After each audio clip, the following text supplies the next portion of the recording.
Hello everyone, welcome to my channel. इस video में हम 8th क्लास के 8th चैप्टर को, जिसका टाइटल है cell structure and its function, इसको समझेंगे। इसमें क्या पढ़ेंगे कि सेल क्या होता है, उसका स्ट्रक्चर कैसा है और उसके क्या क्या काम है। देखिए, आप अपने आसपास लिविंग और नॉन लिविंग दोनों चीज़ों को ही देखते हैं, और जो लिविंग जो चीज़ें हैं ये कुछ ना कुछ काम करती रहती हैं। ठीक है, ये काम किसकी हेल्प से करते हैं? ऑर्गन की हेल्प से। जैसे हमारी आँख है, एक ऑर्गन है, कान है, एक ऑर्गन है, लेकिन इसका जो बेसिक यूनिट है वो किस चीज़ का बना होता है, उसे कहते हैं सेल। समझ आई बात? जैसे हम घर को बनाने के लिए ब्रिक्स का यूज़ करते हैं, ईंटों का यूज़ करते हैं, ऐसे ही जो सेल है किसी भी लिविंग ऑर्गेनिज्म का एक छोटी से छोटी इकाई होती है, छोटा से छोटा पार्ट होता है, उसे कहते हैं सेल।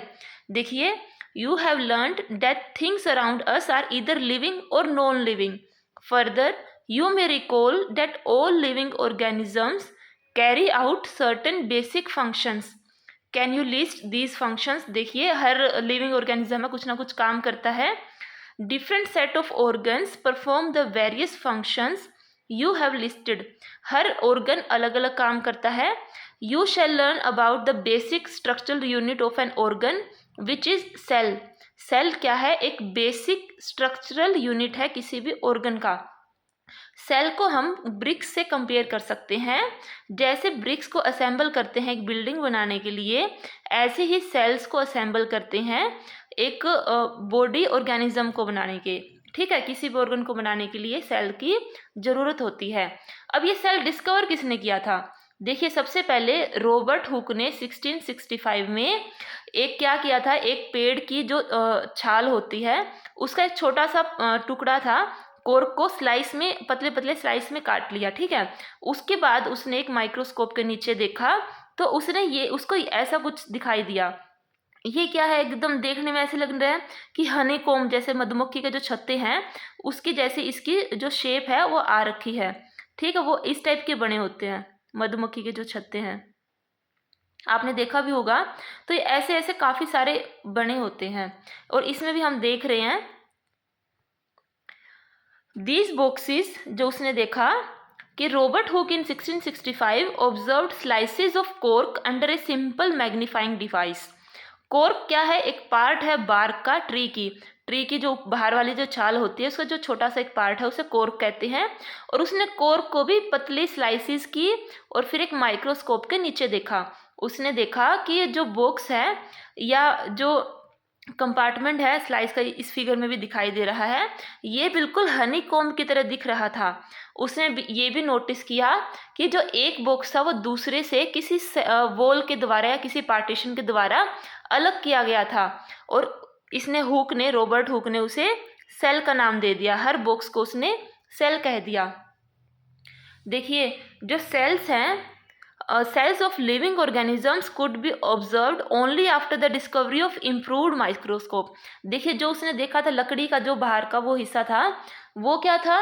वो बिल्कुल डेड था, वो नॉन लिविंग था। लेकिन जो लिविंग ऑर्गेनिजम्स के जो सेल थे, वो जब माइक्रोस्कोप की ज़्यादा लेटेस्ट टेक्नोलॉजी आई वो तब पता चला उनको। अरे करीब उसको 150 साल लग गए, उसके बाद उसका हमें पता चला। आगे है सेल। सेल होता क्या है? हमारा जो मेन चैप्टर है अब यहाँ से स्टार्ट होएगा।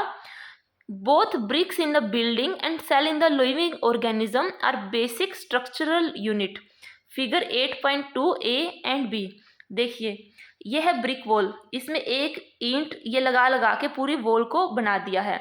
ऐसे है एक सेल, ये एक सेल है, ये जैसे ये एक सेल है, इसके अंदर ये बीच में इस ऐसे ऐसे काफ़ी सारे सेल मिला के एक पूरा ऑर्गन बना दिया। ठीक है, ये एक अनियन पील का एक फोटो दिखाया गया है। The buildings though built of similar bricks have different designs, shapes and sizes. देखिए, बिल्डिंग है, उनमें ब्रिक्स तो सेम होंगी लेकिन उनके डिज़ाइंस अलग हैं, उनकी शेप अलग है, उनकी साइज़ अलग है।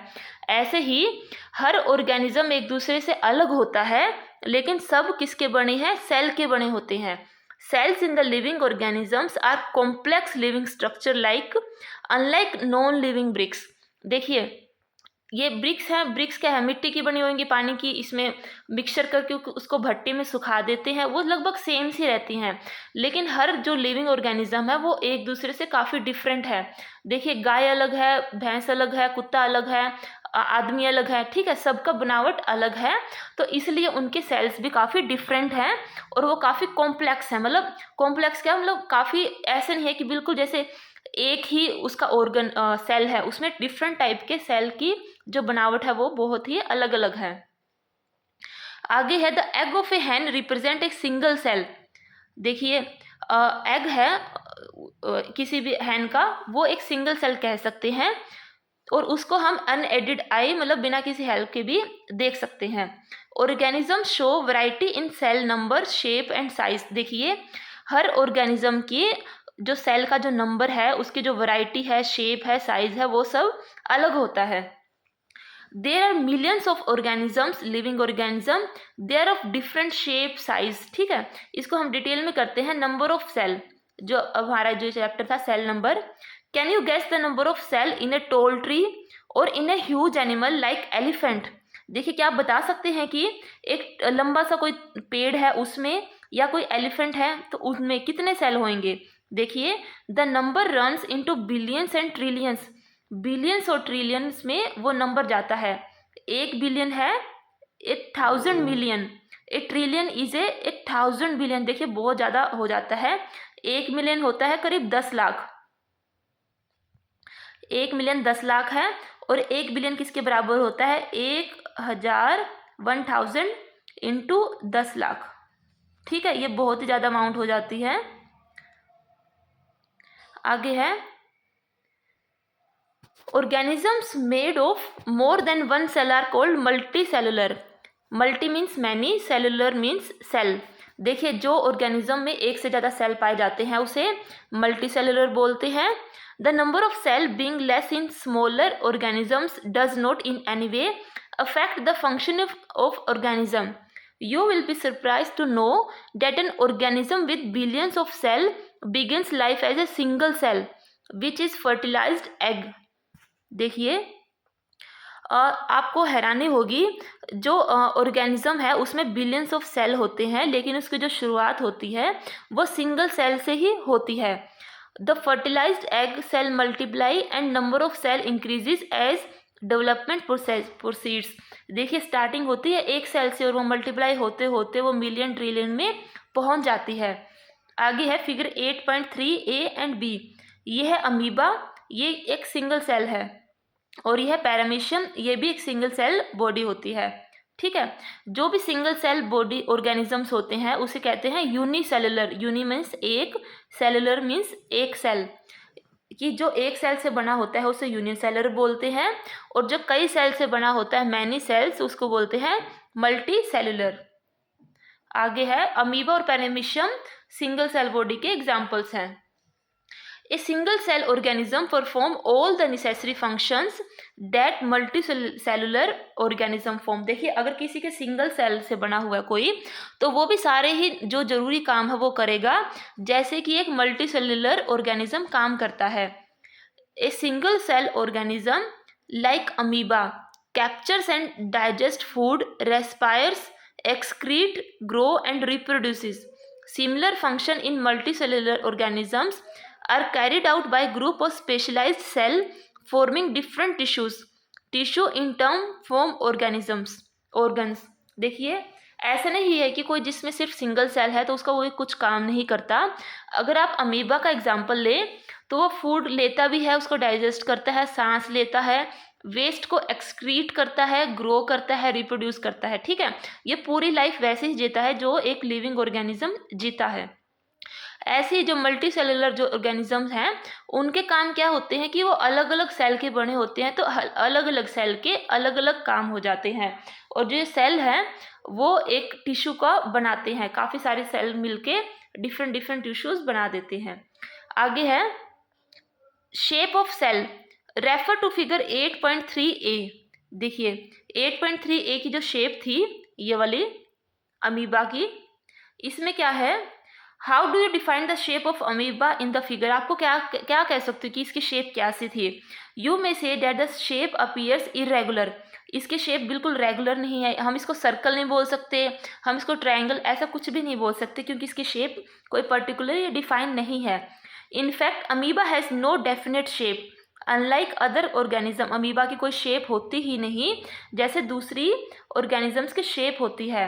It keeps on changing its shape, इसकी शेप हमेशा बदलती रहती है।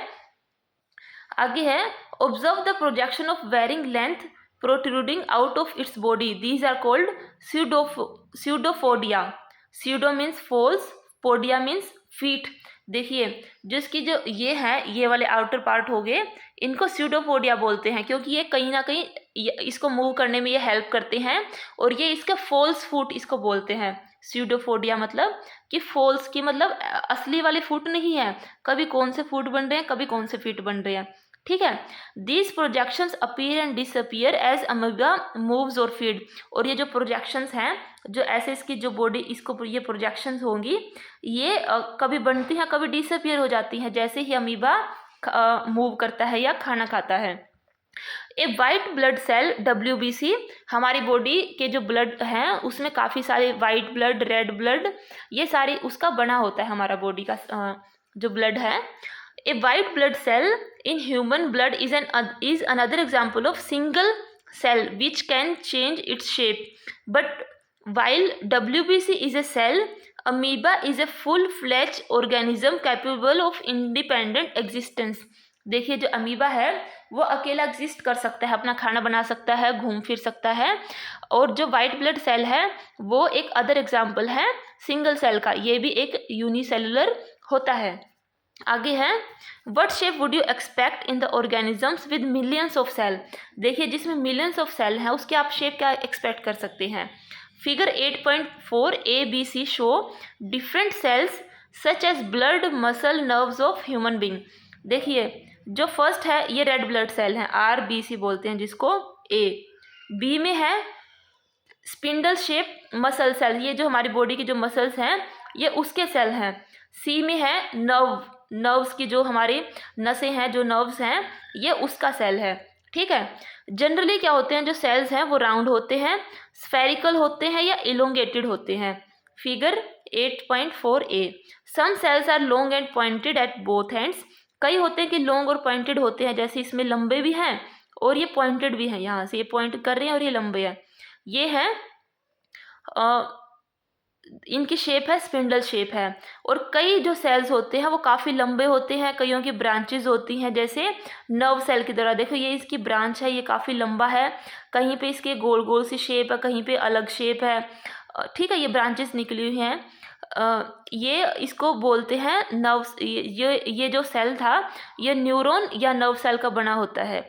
The nerve cell receives and transfer messages thereby helping to control and coordinate the working of different parts of the body. देखिए जो नर्व सेल का जो main काम होता है, ये पूरे बॉडी के पार्ट्स को कोऑर्डिनेट और कंट्रोल करने का इसका काम होता है।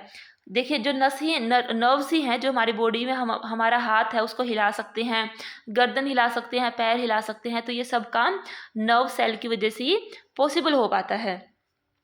फिर आगे है, the component of the cell are enclosed in a membrane. देखिए अब सेल के अंदर जो कंपोनेंट है, जैसे मान लो ये एक सेल है तो इसके बाहर एक सेल वॉल लगी होती है, इसको मेम्ब्रेन बोलते हैं। This membrane provide shape to the cell of plants and animal, और यही मेम्ब्रेन है वही शेप उसको प्रोवाइड करती है। Cell wall is an additional covering over the cell membrane in plant cell. जो सेल वॉल है वो एडिशनल कवरिंग होती है। It give shapes and rigidity to these cells. Figure 8.7 ये उनको शेप भी देती है और रिजिडिटी मतलब उसको थोड़ा सा कठोर बनाती है। Bacterial cell also has a cell wall. देखिए जो बैक्टीरिया की जो सेल है उसके पास भी एक सेल वॉल होती है। आगे है size of cell. The size of cell in living organism may be as small as millionth of a metre और may be as large as a few centimetre. देखिए जो सेल का जो साइज है वो बिल्कुल 1 मीटर का 1/मिलियन भी हो सकता है, मतलब या फिर एक कुछ सेंटीमीटर जितना बड़ा भी हो सकता है। However most of the cell are microscopic in size and are not visible to unaided eye. ज़्यादातर जो सेल्स हैं वो माइक्रोस्कोपिक होते हैं और बिना किसी के एक्सटर्नल जैसे माइक्रोस्कोप या उसकी वजह हम नहीं देख पाते। They need to be enlarge और मैग्नीफाइड बाय ए माइक्रोस्कोप। ठीक है। The smallest cell is 0.1 to 0.5 micrometre in bacteria and the largest cell is 170 mm to 130 mm is the egg of an ostrich। ठीक है, देखिए एक ostrich का egg है वो सबसे बड़ा सेल है और सबसे छोटा है 0.1 से 0.5 माइक्रोमीटर, जो स्मॉलेस्ट सेल है किसका, बैक्टीरिया का। आगे है the size of the cell has no relation with the size of the body of the animal और प्लांट। देखिए एनिमल हो या प्लांट हो, उसकी बॉडी की शेप के साथ, साइज के साथ कोई रिलेशन नहीं है कि सेल का साइज क्या होगा। It is not necessary that cells in the elephant be much bigger than those in a rat. The size of cell is related to its function. For example nerve cell both in elephant and rat are long and branch. They perform the same function that of transferring messages। देखिए जो nerve cell है, जो elephant हो चाहे वो rat हो, एक बड़ा है एलिफेंट काफ़ी बड़ा है और चूहा काफ़ी छोटा है, ये दोनों इनके जो सेल हैं नर्व सेल वो लंबे हैं और ब्रांच भी है उसमें, और वो सेम काम करते हैं मैसेज को ट्रांसफ़र करने का। आगे है cell structure and function. Cell का क्या क्या स्ट्रक्चर है और उसके क्या क्या फंक्शंस हैं। देखिए हर लिविंग ऑर्गेनिजम्स के काफ़ी ऑर्गन्स होते हैं। आपने डाइजेस्टिव सिस्टम के बारे में पढ़ा होगा, डाइजेस्टिव ऑर्गन्स के बारे में पढ़ा होगा। हर ऑर्गन का अलग अलग फंक्शन होता है, कोई डाइजेशन में काम करता है, कोई एसिमिलेशन का काम करता है, कोई एब्जॉर्प्शन का काम करता है। इसी प्रकार जो डिफरेंट ऑर्गन्स है प्लांट के वो भी अलग अलग फंक्शन करते हैं। फॉर एग्जाम्पल जो रूट्स है वो पानी को एब्जॉर्ब करती है, पानी और मिनरल्स को। ये सब आपने क्लास 7 में पढ़ रखा है। जो पत्तियां हैं वो फूड के सिंथेसिस में हेल्प करती हैं। Each organ is further made up of smaller part called tissue.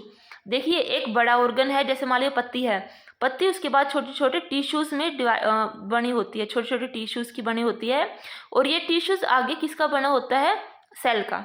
ठीक है, ये एक लीफ थी, लीफ काफ़ी सारे टिश्यूज़ की बनी होती है और एक टिश्यू है वो काफ़ी सारे सेल्स का बना होता है। A tissue is group of similar cell performing a specific function.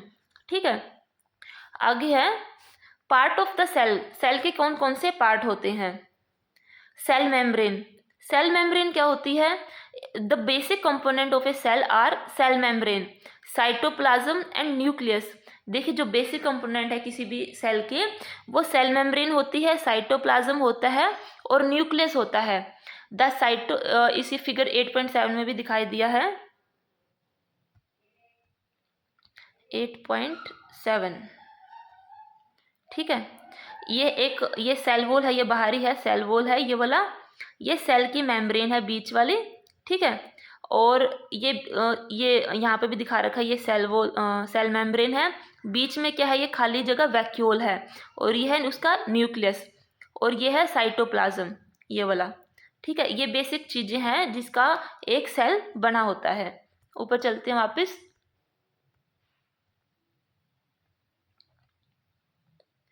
The cytoplasm and nucleus are enclosed within the cell membrane. देखो जो साइटोप्लाज्म और जो न्यूक्लियस हैं वो सेल मेम्ब्रेन के अंदर ही होते हैं। ये सेल मेम्ब्रेन है, इसके अंदर ही साइटोप्लाज्म होएगा और ये न्यूक्लियस है और यहाँ पे साइटोप्लाज्म है। ठीक है, the membrane separate cell from one another and also the cell from the surrounding medium. देखिए जो सेल मेम्ब्रेन है ये वाली, ये जो मतलब जो उसका आउटरी कवर है ये दो सेल को आपस में सेपरेट करता है और उसको सराउंडिंग से भी सेपरेट करता है। जो प्लाज्मा है, plasma membrane is porous and allows the movement of substances और material both inward and outward. देखिए जो इसका प्लाज्मा था, इसमें जो प्लाज्मा होता है वो पोरस है। पोरस मतलब उसमें चीज़ें आ जा सकती हैं, मटेरियल को अंदर और बाहर जाने के लिए प्लाज्मा का यूज़ करना पड़ता है। आगे है the boundary of the onion cell is cell membrane covered by another thick covering called the cell wall. देखिए the central dense round body in the centre is called nucleus. ये जो centre में एक ये है, इसको न्यूक्लियस बोलते हैं। बाहर इसके सेल वॉल होती है, सेल मेम्ब्रेन होती है। The jelly like substance between the nucleus and the cell membrane is called cytoplasm. Cytoplasm क्या होता है? जो सेल मेम्ब्रेन और जो न्यूक्लियस के बीच में जो भी जेली लाइक सब्सटेंस है, जेली जैसा लगता है, ये साइटोप्लाज्म होता है। ठीक है, आगे चलते हैं कि you have learned earlier that the cell membrane give shape to the cell. अभी हमने देखा था कि जो सेल की मेम्ब्रेन है वही उसको शेप देती है। तो in addition to cell membrane there is an outer thick layer in the cell of plants called cell wall. एक सेल मेम्ब्रेन के साथ साथ एक आउटर एक और लेयर है जिसे बोलते हैं सेल की wall. This additional layer surround the cell membrane is required by plants for protection. Plants cell need protection against variation in temperature, high wind speed, atmospheric moisture etc. देखिए जो cell wall है ये plants के cell के बाहरी covering एक होती है जो उसको प्रोटेक्ट करती है टेम्परेचर से, हवा से, या एटमॉस्फेरिक है जो उसके मॉइस्चर से। They are expose to variations because they can not move. देखिए अगर जो कोई ऑर्गन है वो जो मूव कर सकता है वो तो अपने आप को प्रोटेक्ट कर लेगा, लेकिन प्लांट्स हैं वो ज़्यादातर एक जगह पे ही खड़े रहते हैं, वो हिलते डुलते तो है नहीं, तो उनको प्रोटेक्शन के लिए सेल वॉल की हेल्प लेनी पड़ती है ताकि उनकी सेल के जो अंदर के हैं ये न्यूक्लियस, साइटोप्लाज्म वगैरह वो सब सुरक्षित रहें। Cell can be observe in the leaf peel of Tradescantia, Elodea और Rhoeo. If you can prepare a slide as in such case of onion. जैसे ही आपने अनियन का केस में एक स्लाइड पे आपने उसकी जो सेल को देखा होगा, ऐसे ही ये ट्राडेस्केंटिया, इलोडिया और रियो की आप लीफ के पील के आप सेल्स देख सकते हैं। आगे है ह्यूमन चीक सेल। देखिए ह्यूमन की जो हमारे चीक का जो सेल है उसमें क्या है, ये न्यूक्लियर मेम्ब्रेन है, ये वाली ये सेल मेम्ब्रेन है आउटर कवरिंग, बीच वाला जो साइटोप्लाज्म है और जो रेड है ये सर्कल है ये न्यूक्लियस है। साइटोप्लाज्म क्या होता है, हमें देखा था कि सेल मेम्ब्रेन और न्यूक्लियस के बीच में जो जेली जैसा सब्सटेंस है उसे साइटोप्लाज्म कहते हैं। वेरियस अदर कंपोनेंट और organelles of the cell are present in cytoplasm. और जो बाकी जो भी अलग अलग चीज़ें हैं, कंपोनेंट हैं सेल की, वो सारे साइटोप्लाज्म में ही प्रेजेंट होते हैं। उसमें क्या क्या होता है, उसमें है mitochondria, googly body, ribosomes etcetera, और इनका हम आगे लेटर देखेंगे क्लासेस में। उसके बाद है न्यूक्लियस, जो 3 पार्ट थे, पहला था सेल मेम्ब्रेन, सेकंड था साइटोप्लाज्म और फिर है न्यूक्लियस, थर्ड है उसका सेल का। It is an important component of the living cell. किसी भी जीवित सेल का ये काफ़ी इम्पोर्टेंट कंपोनेंट है। इट इज़ जनरली स्फेरिकल, इसके शेप है जो स्फेरिकल होती है और वो ज़्यादातर वो बॉडी के सेंटर में, सेल के सेंटर में लोकेट होता है। इट कैन बी स्टेन्ड और seen easily with the help of a microscope. इसको माइक्रोस्कोप की हेल्प से आसानी से देख सकते हैं। Nucleus is separated from the cytoplasm by a membrane called nuclear membrane. देखिए जो न्यूक्लियस है उसकी जो मेम्ब्रेन है उसको कहते हैं न्यूक्लियर मेम्ब्रेन, जो सेल की मेम्ब्रेन है उसे बोलते हैं सेल मेम्ब्रेन।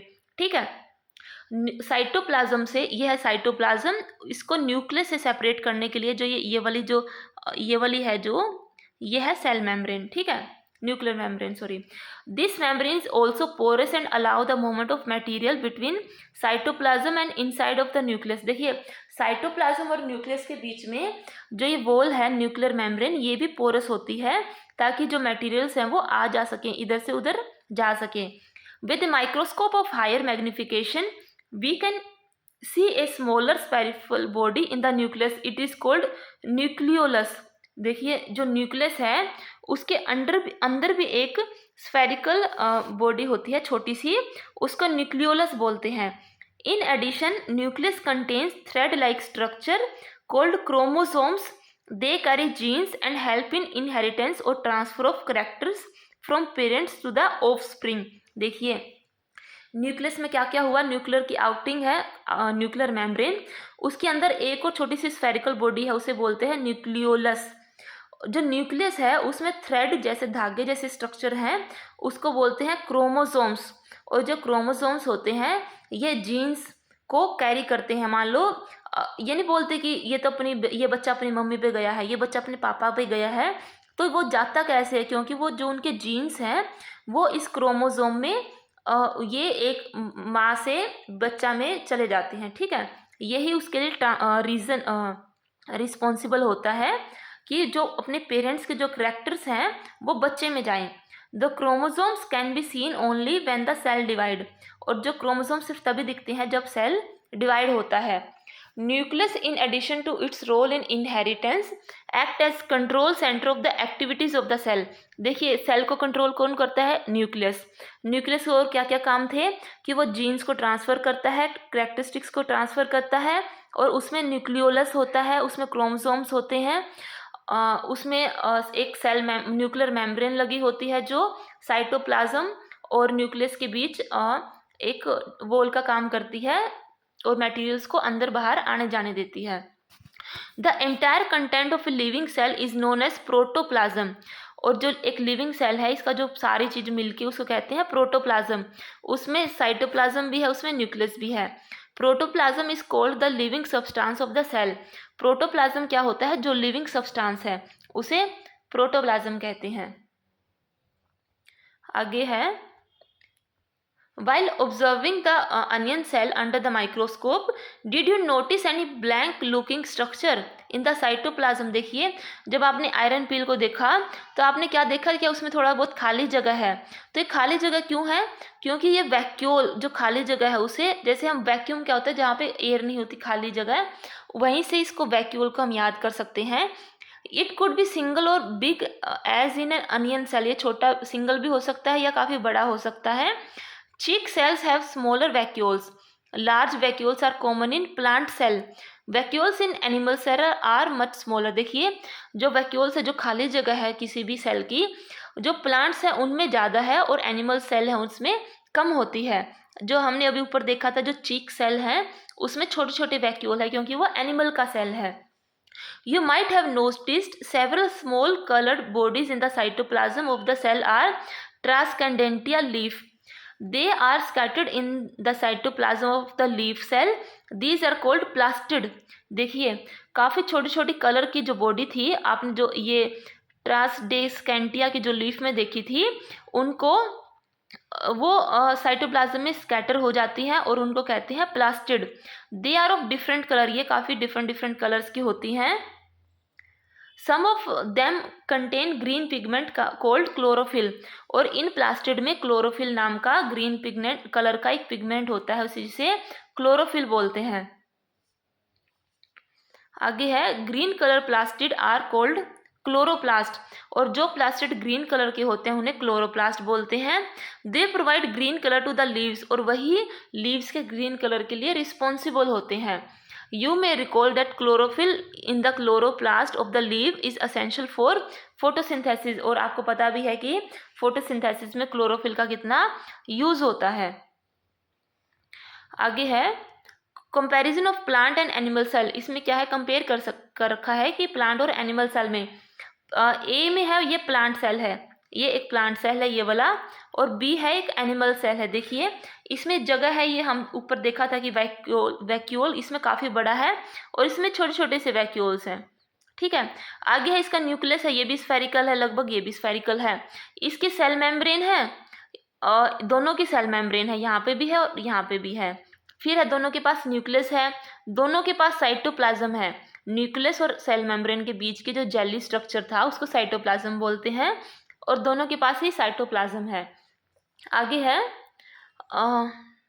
कंपैरिजन क्या क्या किया कि प्लांट सेल और एनिमल सेल में सेल मेम्ब्रेन दोनों में प्रेजेंट है।